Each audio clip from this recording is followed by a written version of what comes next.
పుణ్యప్రదమైన శ్రావణమాసం ప్రకృతి ఎంత పచ్చదనంతో పవిత్రతతో నిండినవేళ. ఈ మాసం శివనామస్మరణతో భక్తి పారవస్యంతో పులకించిపోతుంది.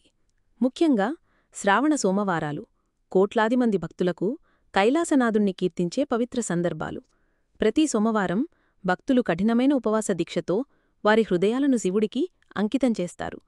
సుగంధభరితమైన బిల్వపత్రాలను పరమేశ్వరుడి పాదాల చెంత సమర్పిస్తూ హరహర మహాదేవ అంటూ ఆ గిరిజాపతిని కీర్తిస్తారు. ఈ ఆచారాల వెనుక కేవలం భక్తి మాత్రమే కాదు, తరతరాలుగా మనకందివస్తున్న ఒక అపురూపమైన ప్రేమకథ కూడా దాగి ఉందని మీకు తెలుసా? ఇది కేవలం కథ కాదు, ఒక త్యాగం, ఒక నిస్వార్థ ప్రేమ మరియు శాశ్వత భక్తికి నిదర్శనం. ఈ గాథ కాలాతీతమైనది, మన ఆత్మలను స్పృశించేది. అనాదిగా లోక కళ్యాణం కోసం సంచరించే మూడు లోకాల రహస్యాలను ఎరిగిన అనంత సృష్టి రహస్యాలను అన్వేషించే దేవఋషి నారదుడు ఒకసారి తపోనిష్ఠుడై పరమశాంతిని వెదజల్లే దదీచి మహర్షి ఆశ్రమానికి విచ్చేశారు. ఆశ్రమంలోని ప్రశాంతప మహర్షి తేజస్సు నారదుణ్ణి ఆకట్టుకున్నాయి. నారదుడి ప్రశ్నలకు సమాధానమిస్తూ మహర్షి తన జ్ఞానాన్ని పంచుకుంటూ శ్రావణ సోమవారాలు వెనక ఉన్న దివ్యమైన ప్రేమగాథను వివరణించడం ప్రారంభించారు. ఈ కథలో ప్రధాన పాత్ర సుదామ అనే అసాధారణమైన నిష్కపటమైన శివభక్తురాలు. ఆమె భక్తి సాటిలేనిది. సుదామకు శివుడంటే అపారమైన ప్రేమ. ఆ ప్రేమ ఆమె రక్తంలో జీర్ణించుకుపోయింది. ఆమె ప్రేమ కేవలం ఆరాధన కాదు, అదొక లోతైన ఆత్మీయమైన బంధం. ఆమె జీవితమంతా శివుడికే అంకితం చేశారు. ప్రతి ఉదయం సూర్యోదయానికి ముందే మేల్కొని పవిత్ర నదిలో స్నానమాచరించి నియమనిష్టలతో శివపూజ చేసేది. ఆమె ప్రతి సోమవారం కఠినంగా ఉపవాసముండేది. ఎంతో శ్రద్ధగా అడవుల నుండి బిల్వపత్రాలను సేకరించి వాటిని శుభ్రంచేసి భక్తిశ్రద్ధలతో పరమేశ్వరుడి పాదాలకు సమర్పించేది. ఆమె హృదయం శివుడు తప్ప మరొకటి ఎరుగదు. ఆమె ప్రార్థనలు నిశ్శబ్దంగా ఉన్నా ఆమె భక్తి యొక్క తీవ్రతను చూసి ఆ ముల్లోకాలు కూడా ఆశ్చర్యపోయేవి. ఆమె తపస్సు, శివుడి పట్ల ఆమెకు ఉన్న అనిర్వచనీయమైన ప్రేమ ఆమెను ఒక సాధారణ భక్తురాలి నుండి దివ్యమైన ఆత్మగా మార్చింది. ఆ సమయంలోనే లోకాలపై ఒక చీకటి ఆవరించింది.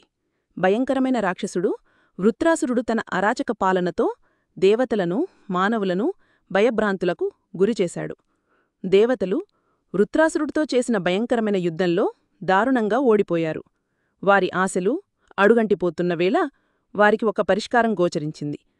వృత్రాసురుణ్ణి సంహరించే శక్తి కేవలం దదీచి మహర్షి ఎముకలతో తయారుచేసిన వజ్రాయుధానికి మాత్రమే ఉందని వారు గ్రహించారు.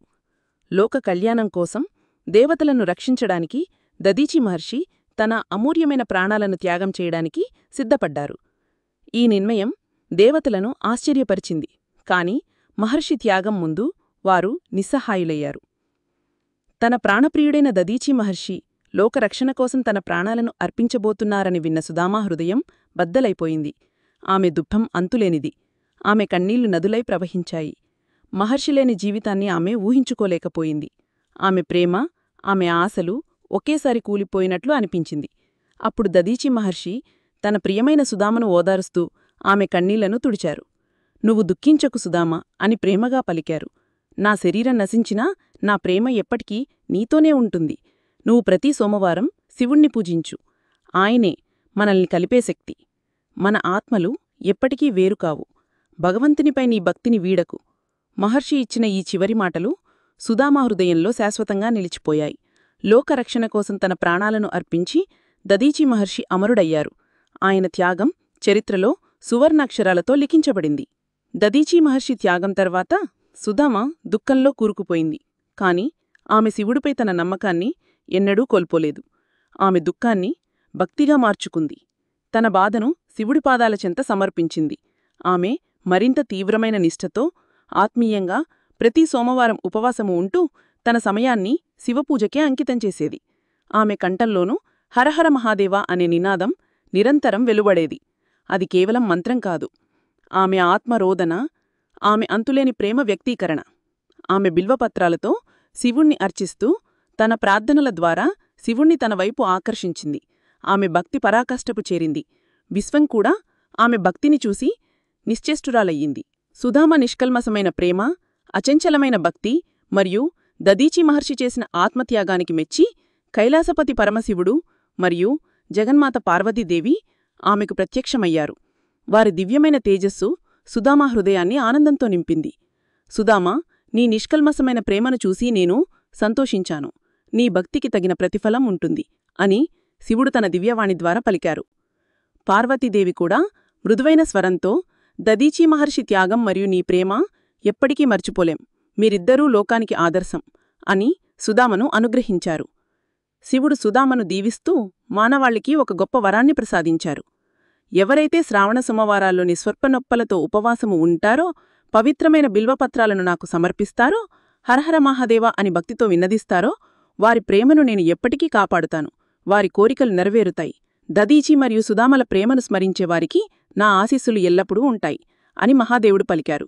ఆనాటి నుండి శ్రావణ సోమవారాలు కేవలం ఒక పండుగ రోజే కాదు, అవి సుదామ మరియు దదీచి మహర్షుల అపురూపమైన ప్రేమకు, వారి నిస్వార్థ త్యాగానికి మరియు శివుడి పట్ల వారి అచంచలమైన భక్తికి నిదర్శనంగా నిలిచాయి.